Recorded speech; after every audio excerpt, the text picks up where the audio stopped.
Hello అండి, నమస్తే. ఇవి అరటికాయ ముక్కలు తరుక్కున్నానండి. అరటికాయ ఆవు పెట్టి కూర చేద్దాం అనుకుంటున్నాను. అరటికాయలు శుభ్రంగా కడిగేసుకుని తరిగేసుకుని ఇలా పెట్టుకుని ఉడకబెట్టుకోవాలండి. ఉడకబెట్టిన తర్వాత నేను చూపిస్తాను మీకు. నేను అరటికాయ ఆవు పెట్టిన కూర చాలా బాగుంటుంది, అద్భుతంగా ఉంటుంది. చేసేసుకుందాం రండి, ఇంకెందుకు ఆలస్యం. అరటికాయ ముక్కలు ఉడికిపోయాయండి, చూసారా, మెత్తగా అయినాయి, ఉడికిపోయినాయి అన్నమాట. ఇప్పుడు మనకి ఆవు పెట్టుకోవడానికి ఏమేమి కావాలో నేను చూపిస్తాను మీకు. చూడండి, ఆవాలు, కొంచెం మినపప్పు, కొద్దిగా పసుపు, ఒక ఎండుమిరపకాయ, కొద్దిగా ఉప్పు, ఇవన్నీ కలిపేసి నేను మిక్సీలో వేసుకుని కొంచెం మెత్తగా చేసుకుంటానండి. అలాగే ఈ అల్లం ముక్క, పచ్చిమిరపకాయలు పేస్ట్లా చేసుకుని పెట్టుకుంటాను. ఇవన్నీ వేసేసుకుంటాను. పచ్చిమిరపకాయ పెద్దగా కారం లేదు, ఈ అల్లం కారం ఎలాగో ఉంటుంది కదా, సరిపోతుంది అనమాట. ఇది విడిగా వేసుకుని నేను రెండు విడివిడిగా వేసుకుని మిక్సీ పట్టుకుని మీకు మళ్ళీ కూర వండే విధానం చూపిస్తానండి నేను. ఇదిగోండి, అల్లం పచ్చిమిరపకాయలు పేస్ట్ చేసుకున్నాను, ఆవ నూపప్పు ఇవన్నీ పేస్ట్ పెట్టుకున్నాను. కొద్దిగానే నీరు పోసుకుని ఇట్లాగే చేసుకోండి గట్టిగాను. అది మీరు కొద్దిగా ఎక్కువ నీరు పోసేసుకుంటే కనుక కూర నిల్వ ఉండదన్నమాట. ఈ కూర లాస్ట్లో పెట్టుకోవాలి కాబట్టి మీకు నీరు తక్కువగా పోసుకునే కొద్దిగా నీరు పోసుకుని గట్టిగానే వేసుకోండి. ఇది కొద్దిగానే ఉంది కదా, మిక్సీ నాకైతే అవ్వలేదు, కష్టపడి వేసాను. రోట్లో వేసుకునే వాళ్ళు రోట్లో రుబ్బేసుకోండి. ఇట్లా వేసిన తర్వాత మనం కొద్దిగా ఆయిల్ వేసుకుందాం. ఆయిల్ వేసుకుంటే కండ్రెక్కిపోకుండా ఉంటుంది అనమాట. కొంచెం సేపు ఉన్నా కూడా కండ్రెక్కిపోకుండా ఉంటుంది, లేదంటే ఆవ రుబ్బుకున్న తర్వాత కండ్రెక్కిపోతుందండి. ఆయిల్ వేసుకుని పెట్టుకోండి. ఇదిగోండి, అరటికాయ ముక్కలు ఉడికిపోయాయి కదా, అవి మనం చేతితోటి కొంచెం ఇలాగా చిదిపేసుకోండి. మరి పెద్ద పెద్ద ముక్కలు లేకుండా చిన్న చిన్న ముక్కలుగా ఉంటే బాగుంటుంది అనమాట. ఇలా చిదిపేసుకుని పెట్టుకోండి, కూర బాగుంటుంది ఇలా వేసుకుంటే కనుక. ఇదిగోండి, స్టవ్ మీద మూకుడు పెట్టుకున్నాను, ఆయిల్ వేసుకున్నాను. ఆయిల్ వేడైన తర్వాత ఆవాలు వేస్తున్నాను. ఆవాలు వేగిన తర్వాత మిగిలిన వేసుకుందామండి.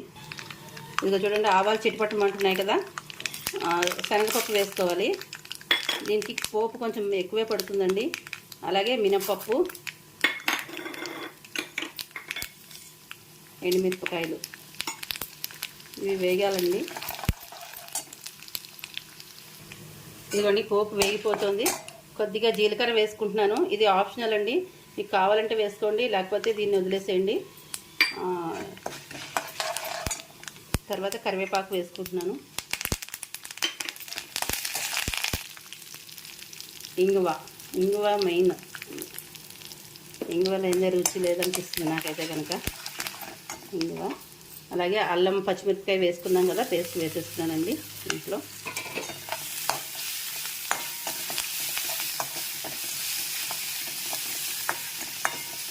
వేసుకుంటున్నాం కదా, ఇప్పుడు ఏం వేసేద్దాం. మనం వేసి చూపిస్తాను ఉండండి. ఇదిగోండి, అరటికాయ అతుక్కుపోయిందనమాట, కొంచెం జిగురు ఉంటుంది కదా, అరటికాయ ఇట్లాగా చితుక్కున్నాను అనమాట. పెద్ద పెద్ద ముక్కలుగా ఉన్నాయి కదా, చిన్న చిన్న ముక్కలు కింద చిదిపేసుకున్నాను. అందుకనే దాని ప్లేట్కి అతుక్కుపోయింది, అందుకే వేసాక చూపించాను మీకు నేను. దీంట్లో ఇప్పుడు మనం పసుపు ఉప్పు వేసుకోవాలి. ఇదిగోండి, ఉప్పు వేసేసుకుంటున్నాను. ఎందుకంటే మనం ఆవులో వేసుకున్నాం కదా కొద్దిగా ఉప్పు, ఆ ఉప్పుని చూసుకుని వేసుకోండి. ఆవుకు సరిపడ ఉప్పు వేసుకున్నాము, ఈ కూరకి సరిపడ కూడా మీరు ఇందులో వేసుకోవాలి.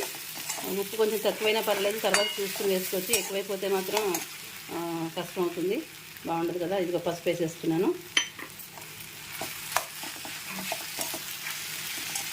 అలాగే చింతపండు పులుసు కూడా వేయాలి. ఇవన్నీ ఇంత చింతపండు పులుసు వేస్తున్నాను నేను. మీకు చూసుకుని వేసుకోండి. పులుపు ఎక్కువ తక్కువ తినేవాళ్ళు ఉంటారు కదా, కారం కూడా అన్నీ చూసుకునే చేసే విధానం చూపిస్తున్నాను. కారాలు ఉప్పులు అన్నీ మీరు చూసుకుని మీ తినేదాన్ని బట్టి వేసుకోండి. కొంచెంసేపు ఇది ఉడకాలండి, మూత పెడతాను నేను. మూత పెట్టేసుకుందాం, ఆవ పెట్టేటప్పుడు చూపిస్తాను నేను.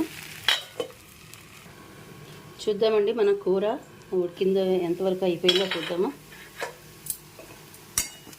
ఇదిగోండి, అయిపోయింది కూర. నేను స్టవ్ ఆపేస్తున్నాను. ఇంకా ఇది ఇంత బాగా చల్లారిన తర్వాత మనం ఆవ పెట్టుకోవాలన్నమాట.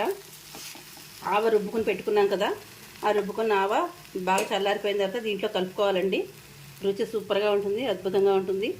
నూపప్పు మీకు వద్దు అనుకుంటే దాన్ని స్కిప్ చేసేసేయండి. ఉత్తి ఆవాలు, ఎండుమిరపకాయ, ఉప్పు పసుపు వేసుకుని మిక్సీ వేసుకోండి. ఇప్పటికి మనకి ఇది అయిపోయింది ఈ కూర. ఇది ఆపేసుకుందాము. ఆపేసుకుని ఆవు కలుపుకుందామండి. అప్పుడు మళ్ళీ నేను చూపిస్తాను. ఇదిగోండి కూర అనేది చల్లగా అయిపోయింది. ఆవు మనం కలిపేసుకుందాము. ఇదిగోండి ఆవు అనేది ఇందులో కలిపేసుకుందాము. వేసేసుకుని మొత్తం కలిపేసుకుని నేను గిన్నెలో వేరే గిన్నెలో పెట్టుకుంటాను. గిన్నెలో పెట్టుకున్నాక మీకు చూపిస్తాను, కలిపేసి చూపిస్తాను. చూడండి ఆవు పెట్టిన అరటికాయ కూర రెడీ అయిపోయిందండి. మొత్తం ఇందులో ఆవు అంతా శుభ్రంగా కలుపుకొని నేను గిన్నెలో పెట్టేసుకున్నాను. నేను ఇప్పుడు ఆవు కూర వండినా కూడా నేను పక్కన పెసరకట్టు కంపల్సరీ పెట్టుకుంటాను. ఇది వేడి అది చలవా ఉంటుంది కాబట్టి రెండు సమంగా ఉంటుంది కాబట్టి పెసరకట్టు కంపల్సరీ పెట్టుకుంటాను. ఇలానే చూపించేస్తాను. ఇదిగో పెసరకట్టు పెట్టుకున్నాను నేను. రుచిగా ఉంటుంది, చాలా టేస్టీగా ఉంటుంది పెసరకట్టు. నచ్చిందా మీకు? నచ్చితే లైక్ చేయండి, షేర్ చేయండి, కామెంట్ చేయండి, సబ్స్క్రైబ్ చేయడం మర్చిపోకండి. ఓకేనా? Bye, thank you.